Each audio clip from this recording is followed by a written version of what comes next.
gadewch I ni sôn nawr am pethau allwch chi wneud I paratoi ar gyfer astudio busnes yn y prifysgol. Felly, peth cyntaf ei sôn am yw ystadegau cyflogaeth. Ges i'r ystadegau hyn o prospects.ac.uk sy'n edrych ar gwahanol prospects, fel mae'n dweud, ar gyfer graddedigion. Dyma rhai amdano rhai pobl sydd wedi astudio busnes yn y prifysgol. A beth mae'n dangos yw bod 23% o pobl wedi mynd mlaen I gweithio mewn busnes, HR neu cyllid. 21 wedi mynd I marchnata, 15% mewn I pethau mwy ysgrifenedig, secretarial, a 10% wedi mynd mewn I swydd rheolwr. A beth mae'n dangos mae 30% wedi mynd mlaen I wneud rhywbeth hollol wahanol. A fi'n credu bod 70% o pobl mewn I sectorau sy'n cysylltiedig â busnes yn eitha uchel I cymaru â pynciau eraill, achos bod busnes yn gradd mor eang sy'n addas ar gyfer bron pob sector. Ond mae'n dangos bod chi'n cael lot o sgiliau dros glwyddarwy heddiw sy'n addas iawn ar gyfer eto swyddi eang iawn hefyd, na pan mae'r 30% wedi mynd mlaen I defnyddio gradd busnes nhw mewn lot o swyddi wahanol. Felly, mae lot o drysau gyrfaol yn cael ei agor wrth astudio busnes fel nes I sôn. Dyma jyst rhai o'r gwahanol swyddi allach chi mynd mewn o, allai gwario'r holl awr yn mynd trwyddo'r gwahanol swyddi allach chi mynd mewn I. Ond dyma jyst y rhestr fer fan hyn. Ond mae dod I swyddo marchnata digidol dros Covid. Mae'n rhai ffordd dyna beth o swydd fi. Ond fel bancwr mae'n werthu, mae dach chi arweinydd adnoddau dynol HR manager, rheolwr lletygarwch enghraifft, economegydd, economist hwnna, chartered surveyor, neu chartered accountant hefyd. So mae lot o gwahanol bethau allwch chi mynd mewn I yn syth o astudio radd neu wrth mynd mlaen I astudio pethau gwahanol fel accountancy enghraifft. Felly, jyst yn fyr iawn, mae gradd busnes yn agor y drws I gyrfaoedd amrywiol, mewn I sectorau gwahanol. Mae lot o gwahanol sgiliau chi'n datblygu yn ystod y gradd sy'n addas am gyfer mor gymaint o gwahanol pethau. A felly, ar enghraifft, mae dan I un cwrs sy'n ymuno busnes gyda newid hinsawdd sy'n sector anferth nawr, a fydd hwnna'n tyfu dros y blynyddoedd nesaf yn anffodus. Ond mae cyfle I wneud lot o gwahanol bethau gyda busnes hefyd, ond fydd Jonathan yn sôn am nhw'n hwyrach. Felly, pan chi'n ymchwilio am I wneud cwrs yn y prifysgol, mae lot o gwahanol llefydd chi'n mynd I cael mwy o fanylion, a lot o pobl gwahanol allwch chi siarad â. Os newn ni dechrau ar y gwylod fan hyn, y man cychwyn, y lle gorau dechrau yw deunadau darllen, mynd mlaen I darllen pethau fel yr Economist neu Financial Times, neu jyst wefannau gwahanol I gweld profiadau pobl eraill, ond os ni'n mynd lan y rhestr ar y top yr ymchwil gorau chi'n wneud, ond I siarad I pobl, falle raddau digon arall, enghraifft, neu I myfyrwyr sydd wedi bod yn astudio. Mae yna lot o gwefannau myfyrwyr I gael fel Unibuddy neu Student Room, lle chi'n dysgu mwy a cael barn myfyrwyr presennol hefyd sy'n pwysig. Uwch ben hwnna, mae gwefan UCAS. Mae UCAS yn gwefan wych bron one-stop shop ar gyfer ymchwil am y brifysgol, ond mae mwy o wybodaeth ar wefannau brifysgolion, felly os chi eisiau gwybod mwy amdano cwrsau busnes am Brifysgol Aberystwyth, felly ewch I wefan Brifysgol Aberystwyth, y lle gorau. Ar ben hynny, fyddwn ni yn annog chi'n mynd I diwrnodau agorad neu taith campws, fel ni'n rhedeg teithiau campws ar hyn o bryd. Hollol rhad ac am ddim, jyst seinwch ar ein wefan a chi'n gweld yr campws a jyst cael tymor mwy o profiad o beth fydd yn fel ar gwahanol gwahanol llefydd sydd â ni chi gweld neuadd darlithfa enghraifft. Ar y top, siarad I tiwtor derbyn yw siwr o fod y ffordd gorau o ffindio allan beth sy'n rhaid i chi wneud jyst i paratoi cyn dewis y cwrs. Felly eto ar yng wefan fydd e-bost i gael chi wedi siarad gyda tiwtor derbyn os yn hynny beth chi sy'n neud, ond os chi'n cyfuno pob un o'r gwahanol pethau fan hyn, fydd ymchwil chi'n perffaith ar gyfer dewis y cwrs perffaith ar gyfer chi. Felly, pan chi'n neud cais i'r prifysgol, mae lot o gwahanol pethau i wneud, ond pa adrannau sydd gennych reolaeth uniongyrchol drostynt. A diwedd y dydd, y datganiad personol yw'r peth mor gymaint o reolaeth da chi dros o wneud.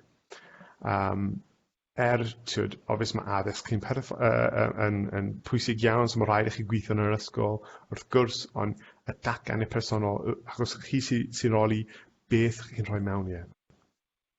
So fel enghraifft, fyddai'n rhestru lot o gwahanol pethau, so meddwl hwn amdano brainstorming activity. Ond yn syml iawn, beth sy'n angen rhoi mewn y datganiad personol yw rhagoriaeth academaidd chi, dangos beth chi wedi bod yn wneud yn yr ysgol. Y meysydd pwnc, mae da chi angerdd os mae da chi angerdd am busnes, mae rhaid rhoi hwnna mewn. A falle parhad y tu allan i'r ystafell ddosbarth. So pam mae da chi angerdd yn y pwnc a pethau chi tu allan i'r ysgol i ddangos hwn, a fyddwn ni'n dweud falle hwn yw'r un mwyaf pwysig mas o gyd o'n ni. Ond mae da fi mwy o wybodaeth fan hyn. Pam chi wedi dewis y cwrs, beth chi wedi gwneud i paratoi am wneud y penderfyniad hyn, beth chi wedi bod yn wneud i gwella'ch gwybodaeth, enghraifft, darllen stwff neu watcho dogfennau, documentaries, hyn oed fideos ar YouTube o busnesau, pethau fel yna. Mae lot o gwahanol pethau chi wedi gwneud i gwella eich gwybodaeth cyn wneud y cwrs. A eich syniad ar faterion cyfoes sy'n yn y newyddion i'r enghraifft.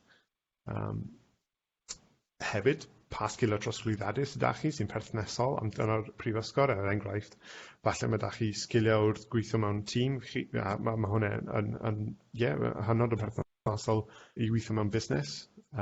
Profiad waith yn pwysig fi'n deall bod hwnna'n tamer yn anodd ar hyn o bryd wrth i pethau agor nôl lan. Bydd mwy o cyfleoedd i cael profiad waith er enghraifft. A rhydydd cyfun, joint honours. So os chi eisiau ystod y ddau pwnc ar un pryd, falle sôn am pa mor gysylltiedig yw'r pynciau yma er enghraifft. Nes i llenyddiaeth Saesneg y ffilm, ond i fi, o'n nhw'n eitha cysylltiedig, really, films, literature, maen nhw'n tebyg iawn i fi, ond nes i sôn am hwnna yn datganiad personol fi.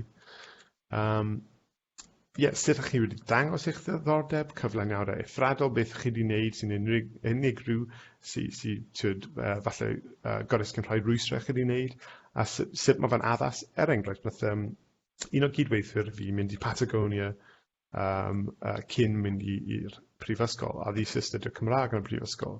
Nath i sôn am Patagonia, yr trip mae Patagonia, yn ei datganiad personol. A chi falle meddwl, ydy yn addas, ond oedd achos nath i cysylltu'r profiad o mynd i Patagonia a gweld Cymraeg cael ei siarad mewn gwlad tramor, a nath e dangos i hi ei hunan pam hwnna nath rhoi mwy o angerdd i hi i wneud a astudio Cymraeg proffesiynol yn y prifysgol. So nath i cysylltu rhywbeth nath i wneud gyda pam oedd i astudio'r pwnc. Felly mae yna loads o gwahanol pethau. Nes i jyst rhoi rhestr really hir i chi o gwahanol pethau, ond dim ond brainstorming yw hwn, jyst i cael syniadau gwahanol beth allwch chi rhoi mewn. Ond os chi'n gwneud y mwy syml, mae rhywbeth mewn Saesneg mark yw enw e, a gyd mae'n wneud yw bron fel checklist bod chi jyst eisiau ticio bod chi wedi rhoi pethau yma, maturity, aeddfedrwydd, bod chi'n really committed, ymrwymiad gwirioneddol, so wedi skip o'n ability, gallu wrth gwrs, bod chi'n gallu wneud y cwrs, a wedyn knowledge, gwybodaeth, bod chi'n gwybod am y cwrs, ond bod chi'n rhoi rhywbeth i rhoi, ond bod chi'n rhoi elfennau yma mewn i'ch datganiad personol, fi'n siŵr fydd yn dda.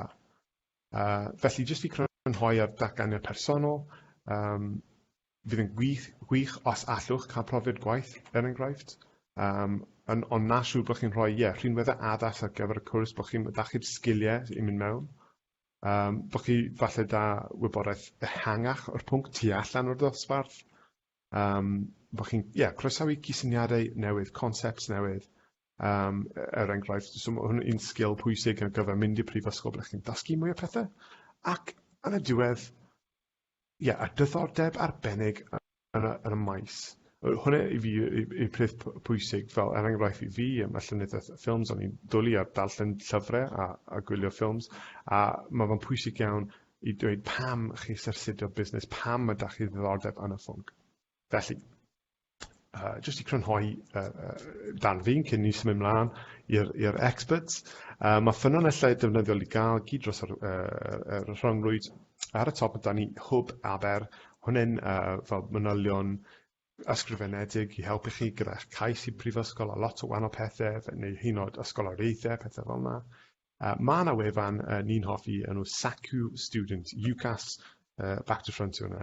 A byddai nhw gwirio'r datganiad personol a sôn am gloi iawn. Chi'n mynd mlaen i'r wefan, mae quiz i helpu chi dewis ar pa pwnc chi'ch sy'n neud, ond mae yna gwirio'r datganiad personol i gael. Chi yn actually rhoi e mewn Cymraeg bod nhw'n gwefan Saesneg. Ond os chi'n rhoi e mewn Saesneg neu Cymraeg, byddai'n dod lan ar lot o pethau. Mewn Saesneg, mae'n checio am clichés, mae'n checio faint o brawddegau, dechrau da ai, faint o geiriau sy'n cael ei repeato fyna. Ond os chi'n neud y Cymraeg, chi'n gallu neud e fel chi wedi gweld fan hyn, ond falle dim ond repetition sy'n really cael ei pigo lan o'n fe. Ond mae fe hi'n checo pa mor hir yw a popeth arall hefyd. Ond mae'n dangos mewn un ma o'r pwrs yma'n siarad achos bod hi'n astudio Cymraeg.